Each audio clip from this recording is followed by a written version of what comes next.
When you see someone's resume or LinkedIn and they have 2 or 3 jobs in the last year or two, does it make you think, wow, that person's super ambitious? Or something's not right here? Job hopping is one of the most debated career topics and is considered a red flag by a lot of companies. That said, it can be one of the smartest ways to level up. So what's the truth? What do the experts say? What do hiring managers think? Does job hopping hurt your career?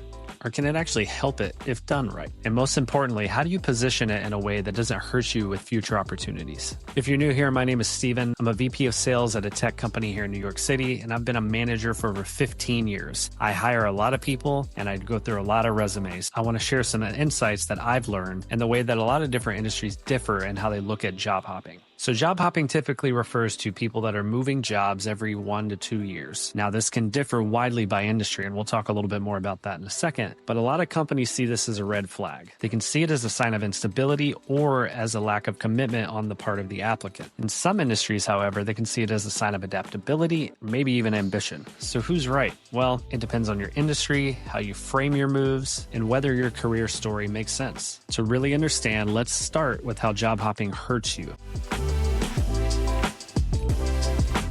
So the first thing is employers might question your reliability. They may think, if we hire this person, are they going to leave us in a year or two? Are we going to waste all of the resources training them just for them to take that knowledge that they've gained elsewhere? In my mind, that is a valid question. A lot of companies want someone that's going to at least put in a couple years at minimum and invest their time and energy into the company's success. They want someone who's going to bring strong skills to the table, but also someone that's willing to build those skills even further and add new skills over time. If you're not there very long, that's not going to happen. The second part is a lot of hiring managers still have an old school mentality. Especially in the corporate world, there's companies that are still thinking about that gold Rolex that probably doesn't exist at retirements, people staying at jobs for 20, 30, 40 years and spending their whole career in one place. Now, most people can agree. Those times are pretty much over. Moving to multiple companies in your career is the new status quo, and if you haven't done that, you're probably leaving money on the table. We'll talk about that in a minute as well. But if you're applying to companies where they value a long tenure, job hopping's probably working against you. Another issue here could be the reason that you're leaving. Are you leaving because you're a problematic employee? If so, that's a major red flag. Employers are going to notice. They're going to start putting the pieces of the puzzle together, especially if they're calling references or if you're applying to a job that's within an industry that you've already moved several times. Word gets out quick. You'd be surprised how many times someone's name gets brought up in the industry that I'm in. They've worked at 6 different companies in the last 5-6 years. You know, someone may not say job hopper, but that's the first thing that comes to mind. So you don't want to build a reputation that puts you in that bucket and gives you that label, but especially if you're leaving for the wrong reasons. If you burn bridges on your way out of multiple companies in a short amount of time, there's a good chance that word's going to get out. Another big downside to job hopping is the resume clutter that comes with it. Simply put, too many moves are going to make your resume hard to follow.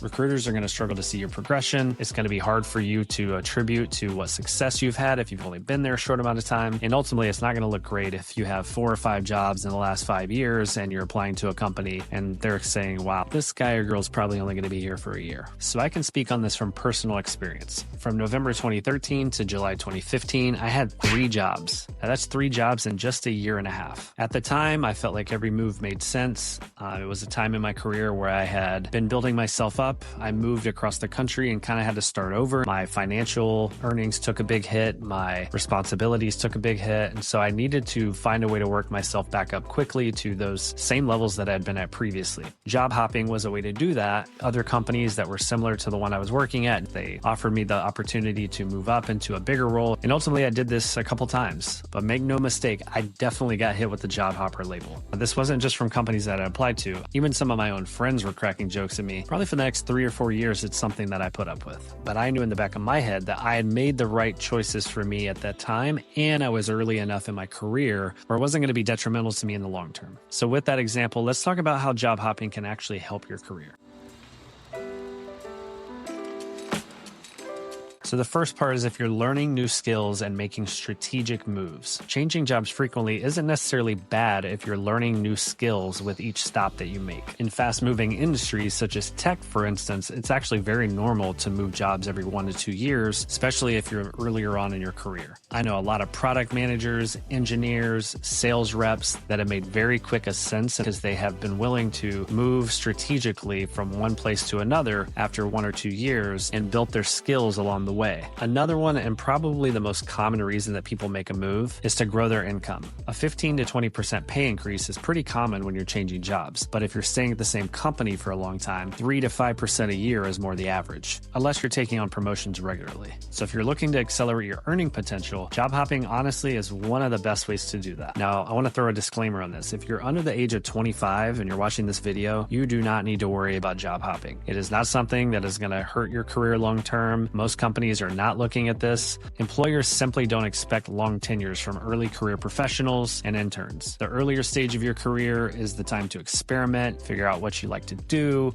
what environments you work best in. Is it corporate? Is it startup? What kind of management styles do you vibe best with? Do all of the things then, because as you get later in your career, those moves can be more detrimental. So experiment early and find the things that you like in a company and how they operate. So what are the experts saying about job hopping? Well, Harvard Business Review published an article titled "How to Explain Job Hopping in an Interview." Their key finding is framing is everything. In this article, they say hiring managers don't care about how long you stayed. They care about why you left and what you achieved. According to HBR, the best way to handle job hopping in interviews is to create a clear career narrative. Make your moves make sense. Focus on impact. Highlight your results, not just the job titles. Last but not least, use job hopping as a strength. Show how it's helped you grow your skills faster. So here's my final thoughts on how to handle job hopping the right way. Always have a clear story on why you moved. Growth, learning, and better opportunities are all strong reasons. This next one's very important, and I cannot stress it enough. Do not bash past employers. Always frame things positively, regardless of how it actually went. Instead of saying you had a horrible boss, for instance, talk about how you wanted to work in a little bit more of a collaborative environment that fostered open thought sharing. If you have a list of short stints on your resume, group them together by industry or function. This makes it look more digestible to recruiters and hiring managers. And last one, show progression, not just movement. Each new job should feel like a step forward and not just a sideways move. If you're job hopping and you're moving into the same type of role every time, it's probably not going to look great for you. So I did a little bit of research, and there's some great statistics about the average job length for specific industries. Tech sales, 18 months, which is 1.5 years. For the restaurant industry,